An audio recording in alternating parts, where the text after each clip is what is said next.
It's the year 2000, the start of the new millennium. The PlayStation 2 has just dropped. George W. Bush is now our president. Something, something, something. Al Qaeda? Anyway, Nintendo just released three major hits: Majora's Mask, Perfect Dark, and Mario Party 3.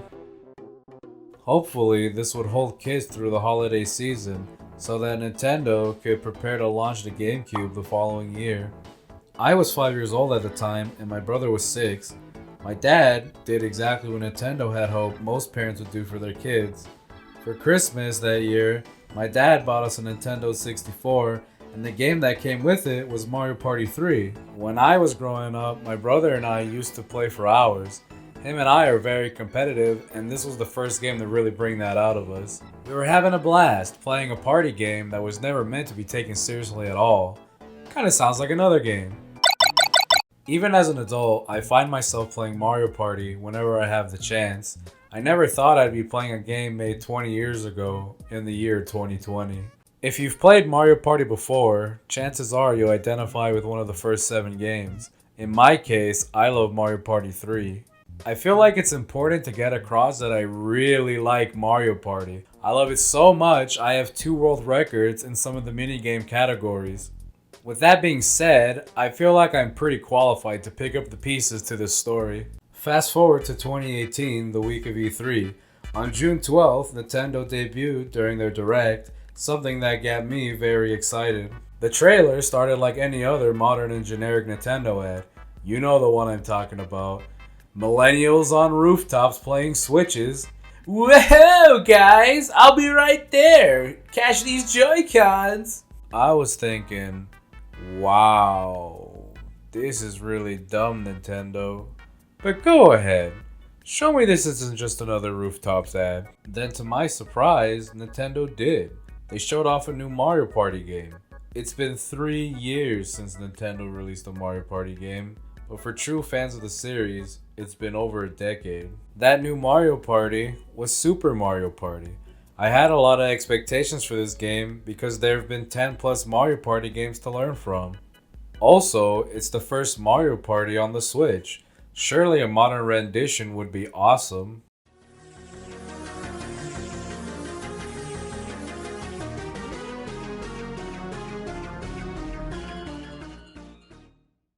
Fast forward to October 5th, Super Mario Party has just released. I bought the game as soon as I could and rushed through it. I wanted to play with friends, so I had to unlock the 4th board. Once I unlocked it, I got together with my pals and we played the game. As we played, all the excitement and curiosity I had quickly started to fade. I began to realize this isn't the game that I hoped it would be. Now, before I could tell you why Super Mario Party did not live up to my expectations, I have to show you what a good Mario Party game looks like.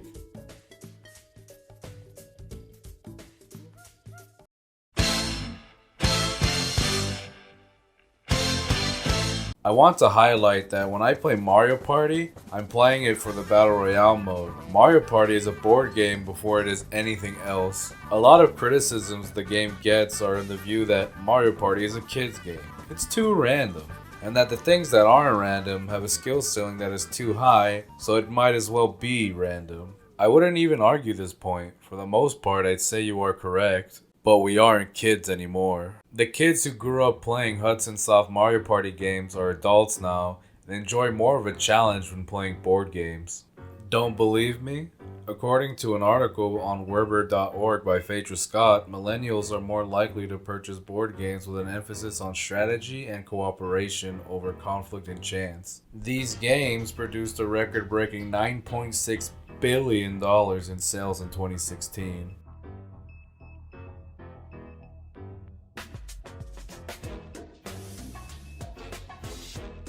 So why is Mario Party 3 considered a good game? 3 reasons: item play, board layout that includes spaces and gimmicks, and bonus stars. These 3 mechanics create an environment where the minimization of randomness can occur.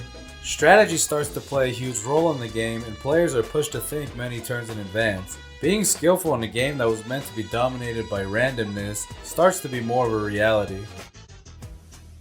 All three of these randomness minimizers can correlate in some way with one another. Items can help you abuse board gimmicks or special spaces you happen to be around. Purposely correlating these two together can help the player land on happening spaces.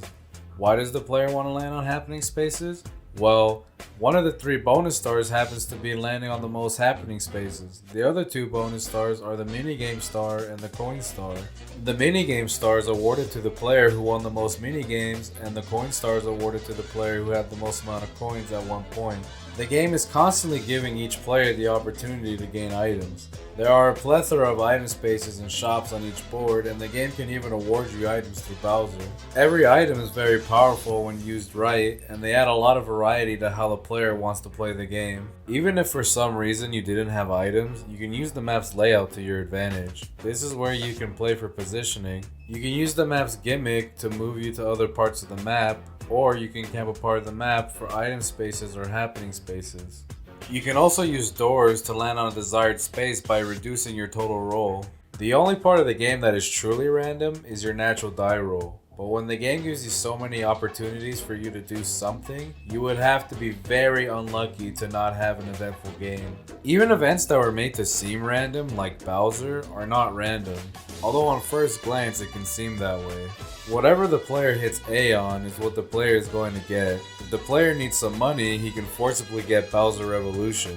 Bowser Revolution pools all the players' coins together and spreads them evenly between all the players. So yeah, communism. If you want insurance for the future, you can get a Bowser phone. If the player calls Bowser on someone or themselves when they have 0 coins, Bowser can give them 30 to 50 coins. Cause hey, you know, Bowser's a generous guy. I could go on and on about numerous strategies in Mario Party 3, but I think you get the point. If I'm making Mario Party seem like it has no randomness, don't get me wrong. It can be very random, but because those moments don't happen often, they usually lend themselves to be hype, memorable, and fun. Now I want to take this time to talk more about randomness minimizers. Saying Mario Party 3 doesn't have a lot of random elements is kind of an understatement, because it does. But what Mario Party 3 also does is that it gives you many opportunities to succeed. The game is constantly putting you in situations where you can make choices. From those options, you have a plethora of strategies you can apply moving forward in the match. That's where ND Cube got it twisted with Super Mario Party. Remember how I said earlier in the video that the only real random element of Mario Party is your natural die roll? Well, ND Cube took this idea to the extreme.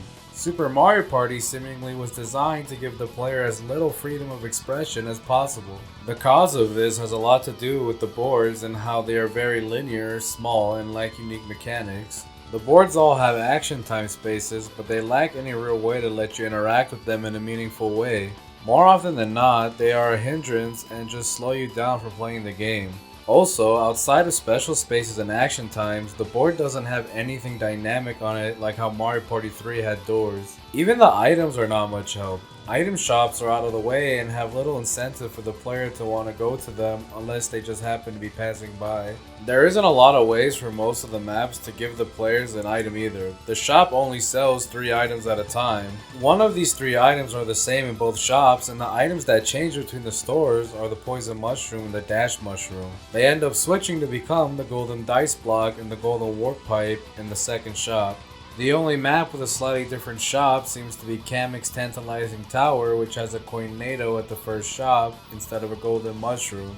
Every other item in the game you have to just hope you get by chance. This wouldn't be so bad if those items were more impactful, but all the items in the game just seem to be watered down versions of pre-existing items from each Mario Party. It doesn't help that stars, items, and Lakitu cost next to nothing in a game that gives you coins for losing. Speaking of free, there's actually one very strong item. It's called the Ally Phone. The Ally Phone allows the player to call one ally to come support them. Allies give the player access to the character's special die block and adds a 1 or 2 to your die roll. How do allies affect the game state? Well, that's an easy one. They are busted. The first player to get an ally in most cases is going to win the game. I know what you're thinking. A single ally can't be that strong. Well, what allies allow you to do is move around the already small and linear maps a lot faster than the other players. And what this does is it creates a snowball effect. It gets worse when that player has multiple allies. If they have multiple allies, that player is going to be cruising around the map. Did someone say World Traveler? Because we haven't even talked about special die blocks yet. There are 5 or 6 playable characters in Super Mario Party.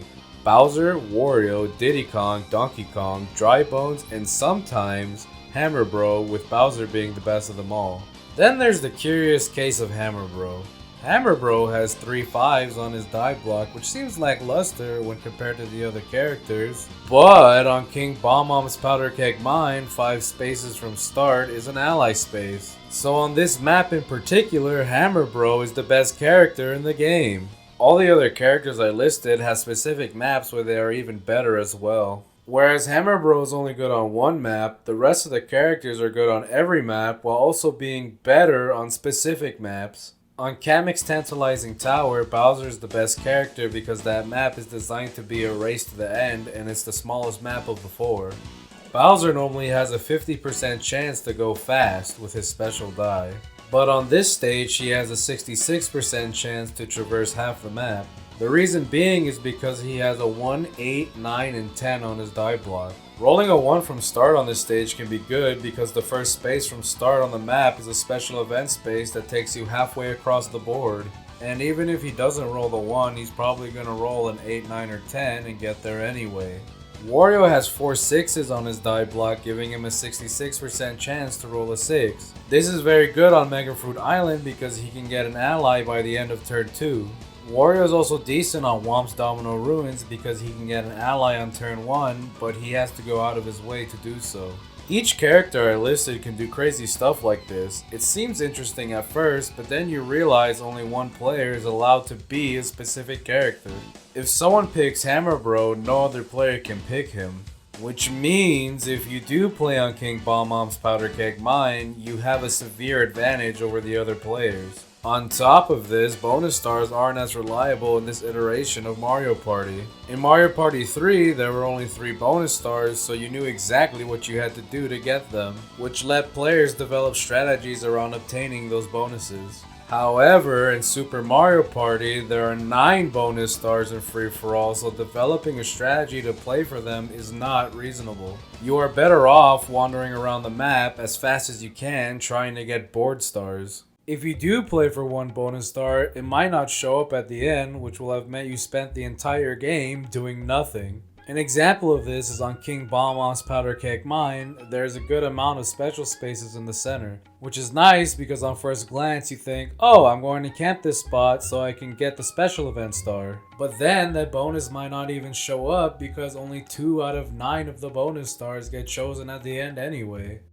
Some of the bonus stars reinforce the snowball effect of allies as well. There are 2 bonus stars called the Ally Star and the Buddy Star. The Ally Star is awarded to the player with the most allies, and the Buddy Star is awarded to the player with a specific ally chosen at random. So it's in your benefit to only play for allies. The game only wants you to play it one way. Now, it's not like I hate modern Mario Party games. I think Kamek's Tantalizing Tower is a well-designed board. The item shops on that map are always on the way to the star, and the items that are sold can benefit the player a lot. Also, the map is so small that the special spaces are spread out pretty well. All the players can buy custom die blocks throughout the match and use them to obtain allies pretty evenly. The only thing that ruins the board for me isn't even the board, it's the special die blocks. The boards in this game would have probably been a lot better if special dies had some sort of restriction. But overall, if we look back at everything I talked about, we can see a game that is heavily dependent on how well the player is able to get something going from the start. Without that momentum, the player falls behind everyone else. The lack of choices that Super Mario Party presents to the players creates a very dry experience. In the future, I hope Nintendo and ND Cube kinda get their shit together. Also, it's kind of crazy that it's 2020 and ND Cube hasn't even implemented Battle Royale mode for online play. This is the main thing that would bring Mario Party into the modern age officially.